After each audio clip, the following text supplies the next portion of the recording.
As California readied itself for the holiday season, a crisis emerged that would leave thousands stranded. Across the state, vulnerable residents awoke to find their Bank of America unemployment accounts suddenly frozen, access denied with no warning at all. For countless families, these funds weren't just about celebrating the holidays. They meant groceries, rent, and basic survival. As anticipation for festive gatherings grew, so did a sense of panic and uncertainty. What exactly happened to thrust so many into this precarious situation? In the months leading up, California, like much of America, was still reeling from the economic aftershocks of the pandemic. Unemployment soared, and the state's Employment Development Department partnered with Bank of America to distribute vital benefits through debit cards.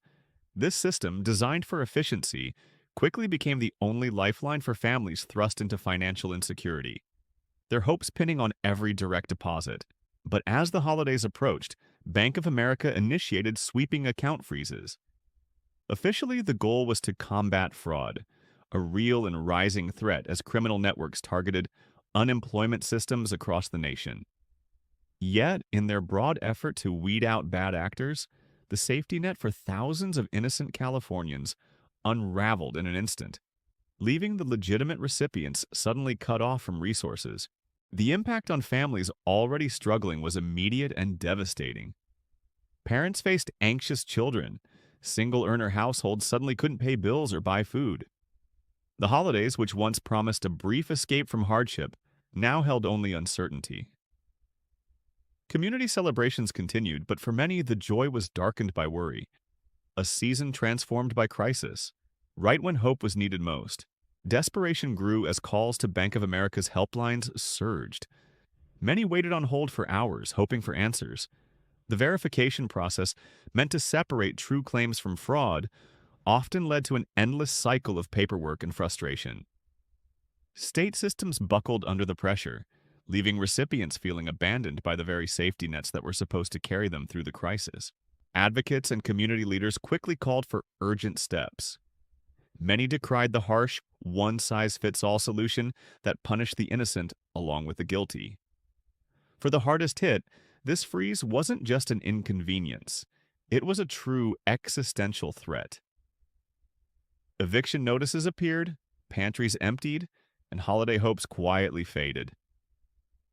Trust in the social safety net, already shaken by earlier delays during the pandemic, faced another painful blow.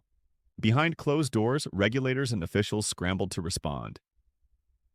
Bank of America, caught between state contracts and mounting public outrage, rushed to assure Californians that help was coming. But the crisis laid bare a timeless dilemma: how to guard against fraud while still supporting those most in need. It was a moment where systems faltered, but humanity's demand for both compassion and diligence became undeniable. Ultimately, this episode served as a stark warning. Sometimes the very structures meant to protect can become harsh and impersonal, missing those they're meant to serve. For those whose lives hung in the balance, the hope extended beyond just restoring benefits.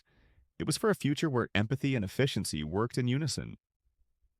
As California reflects on how it serves its people, the memory lingers, a vital test of systems, compassion, and the promise of never letting the safety net vanish when it's needed most.